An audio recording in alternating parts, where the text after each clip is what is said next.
Now let's face it, if there's one appliance that's really key to home happiness, it's the fridge. Now ours is served well, but it's growing tired, and my wife Lynn has grown tired of it.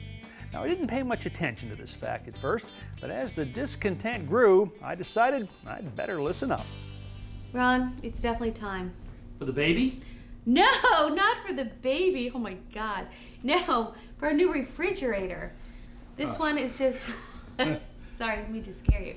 No. Yeah, let's not use that phrase lightly. No, okay? it's so dated and ugly, and it's deep into the kitchen, and it doesn't match with our other appliances. So you want something bigger? I would love more. I love that built-in look, you know, where the refrigerators are sort of more flush against the wall. They're just sort of higher and wider, but they're flushed. Well, if we're going to go higher, I think we should consider going wider. I think that's a good idea. That's the only fine. trouble is, if we do that, we're going to lose this countertop over here and some of those cupboards.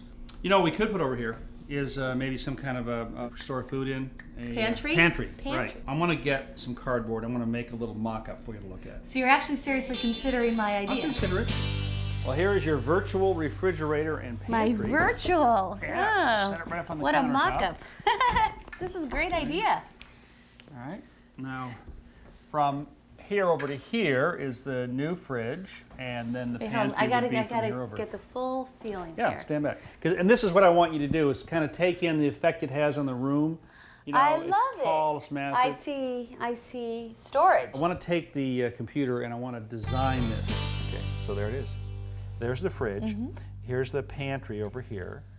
And then inside here, these openings here, this is all going to be shelves. I haven't drawn them in here. And they're adjustable, because you can look at it from this side and you can look at it from this side.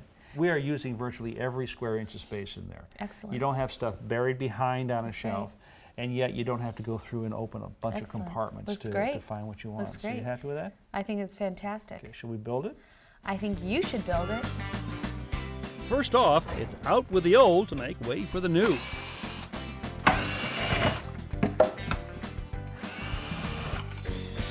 I'm faced with a little bit of a dilemma here. This is a very nice piece of granite which I've got to take off, probably worth several $100s. It's attached with silicone. By heating a wide putty knife, then inserting it between the cabinet and granite, I'm hoping I can release the silicone's grip. Well, I've cut the last little bit of this. I think I'm free now. Let's see. There we go. Oh. All right. One big, heavy piece of granite coming out. Well, the time has come to take these cabinets down. I've got some options here. I could try to pry them off the wall, but I run the risk of damaging the wall if I do that. I could cut them apart. That gets kind of messy. What I'd like to do is locate the nails that are used to attach these to the wall and then just remove the nails. A lot of paint on here. I really can't see where those nails are, but here's a little trick that I'm going to use right here to find them. This is a magnet. And if I run this along the nailing strip right here, eventually, see, I'll come to a nail just like that, and the magnet will stick. Now all I've got to do is dig down there and pull that out.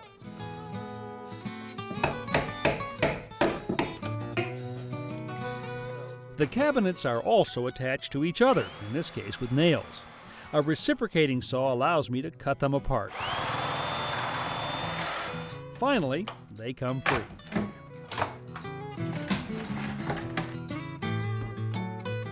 For the new cabinets, I've picked up several pieces of birch veneer plywood. It comes in 4x8 sheets, so my first step is to cut these into smaller sections for the individual parts of the pantry. So here are the pieces for the cabinet that's going to become the pantry. The two sides here, the top and bottom here. We want to attach the sides of the cabinet to the top and bottom, and to do that we're going to use something called pocket hole joinery. It's actually screws that are driven in at a very, very steep angle, and we'll put some glue in there to hold it together too. Now this is a special drill just used for pocket hole joinery. It's got a built-in pilot here, of course the drill itself, and then an adjustable stop up here. This is a guide that holds the drill at just the right angle. So we're going to go ahead and drill a hole here. Now you notice the stop right here prevents the drill from going any deeper. So when I say steep angle, you can see what I mean here. It actually goes in almost parallel to the surface of the board, and the idea is that when I put the screw in here, it's going to exit just about in the center, right here.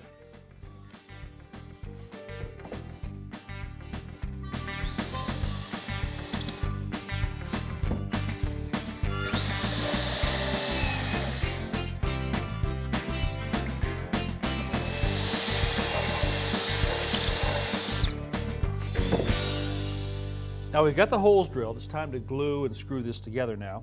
So let me grab some glue here. We'll put some right along the edge here. A joining clamp holds the parts in position, while a specially designed pocket hole clamp pulls the sections tightly together. Then it's just a matter of driving in the screws.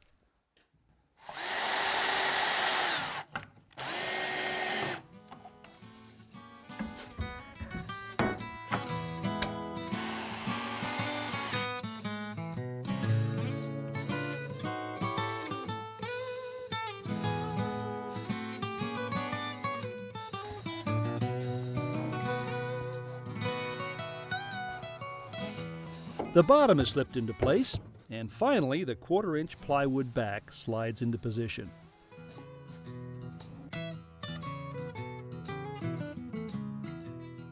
Well, here's the pantry cabinet. Now I want to cover up the edges of the plywood right here and also give this a little more rigidity. And so I'm going to add a frame to the front. It's called a face frame, and it'll be made up of sections of 2-inch wide poplar. And I'm going to attach these together again using this pocket hole system.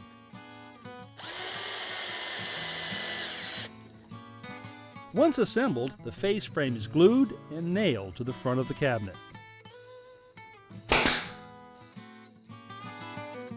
Now this is the pantry cabinet. Next, I want to build 2 slide-out shelving units that look like this. I start by cutting grooves, also called dados, into the sides of the slide-outs. Then shelf standards are set into the grooves and screwed in place. After applying glue, I clamp the sides and top together, then secure them with pocket screws. Finally, I set the fixed center shelf in place and attach it. Well, there are our slide-out shelving units. Now, for those to work properly, we're going to have a glide or a slide mechanism, and that's what I'm going to put in next. I've attached the metal glides to small plywood platforms. Then I screw the entire assembly to the cabinet bottom. These are full extension glides. Once they're attached, I set the slide-outs on top, slide them into position, and simply screw them in place. For added support, I attach a glide to the top of the slide-out as well. Now the slide-outs are complete. The next step is to make them match the cabinets that are already in the kitchen, and I'm going to do that by adding some decorative panels to the front. To make the panels, I'll use a router mounted in a router table. The idea is to cut bevels or tapers on the edges. If things turn out the way I hope, these panels will come very close to matching the existing kitchen cabinet doors. These days you can buy router bits that will allow you to duplicate just about any profile or shape. With all the parts complete, it's time to start assembling. Each section of the frame is slipped onto the beveled edge of the interior panel. While the frame sections are glued together, the panel is not glued in place but left free to float so that it can expand and contract with changes in humidity. Finally, the frame is clamped while the glue dries. Well, I finished the raised panels. They're almost an exact match for what's in the kitchen, and you're going to be amazed what a difference it makes when I actually apply these to the pantry.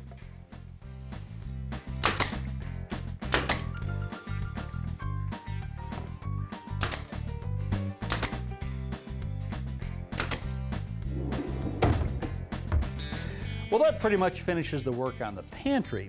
Now I want to start on the refrigerator enclosure that goes right here.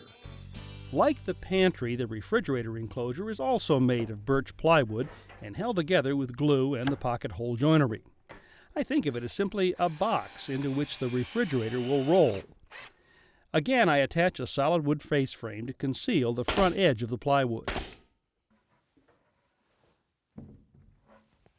Well, let's roll out of the workshop and into the kitchen. First, I set the pantry in place and attach it to the wall studs. Then I ease the refrigerator enclosure into position and screw it to both the pantry and the wall. There's only a fraction of an inch to spare as I roll the new fridge snugly into place. Refrigerator's in. Pantry works great. Even got the adjustable shelves in here, and plenty of them. I'll let my wife Lynn decide exactly where they're going to go. Now, all that remains to be done is a little more sanding, some priming, and a good paint job.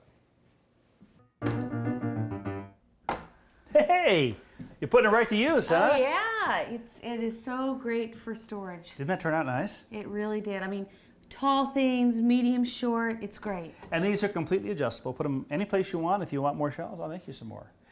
You know, one of the things I love about this is there's not 1 cubic inch of space in here that isn't usable. Right. You can get to each one of these from both sides. Of course, Right. that one goes in, this one comes out.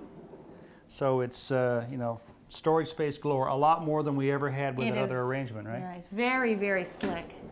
And you know what? I know we mocked this up with the cardboard and we were comfortable with it, but it intrudes into the room even less than I thought it was going to. Yep. I was thinking about that also. I totally agree. You did a great job. Okay.